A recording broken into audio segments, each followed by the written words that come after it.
ભાજપના ધારાસભ્યનો મુખ્યમંત્રીને પત્ર, જ્યાં કુમાર કાનાણીએ મુખ્યમંત્રીને પત્ર લખ્યો છે. લગ્ન નોંધણીના કાયદામાં ફેરફાર કરવા બાબતે પત્ર લખવામાં આવ્યો. રમણલાલ વોરા દ્વારા લખેલ પત્રને સમર્થન મળ્યું છે કે જ્યાં લગ્ન નોંધણીના કાયદામાં ફેરફાર બાબતે કુમાર કાનાણી જે ધારાસભ્ય છે એને મુખ્યમંત્રીને પત્ર લખ્યો છે કે જ્યાં અગાઉ રમણલાલ વોરા દ્વારા જે પત્ર લખ્યો એને સમર્થન મળ્યું છે.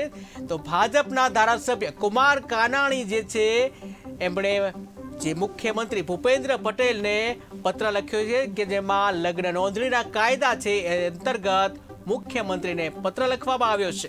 તો લગ્ન નોંધણીના કાયદા જે છે એમાં ફેરફાર કરવા અંતર્ગત પત્ર લખવામાં આવ્યો. અધ્યક્ષ પૂર્વ મંત્રી હાલના ધારાસભ્ય માનનીય શ્રી રમણલાલ વોરા સાહેબે લગ્ન નોંધણી બાબતે મુખ્યમંત્રીને પત્ર લખ્યો અને એમાં લગ્ન નોંધણીની અંદર મા બાપની સંમતિ ફરજિયાત કરવાની જે માગણી કરી એ ખૂબ જ વ્યાજબી માગણી છે, સમયની માંગ. કારણ કે અત્યારે છોકરા છોકરીઓ અમને ખાસ કરીને છોકરીઓ દીકરી ગમે તે વાતમાં આવી ભોળવાઈને તો એને ફોસલાવીને જે લોકો એની સાથે લગ્ન પછી જેહાદ લવ જેહાદ જેવા બનાવનો ભોગ બને છે અને એની જિંદગી દુષ્કર. તો આ માટે ખૂબ જ જરૂરી છે કાયદામાં ફેરફાર કરવો. રમણભાઈ વોરા સાહેબે જે માગણી કરી એ વાત સાથે હું બિલકુલ સહમત છું. સરકારે આમાં ગંભીરતાપૂર્વક આગળ વધીને લગ્ન નોંધણી માટેના કાયદાઓમાં ફેરફાર કરે એવી જે માગણી કરી છે સાથે હું સહમત છું અને હું એને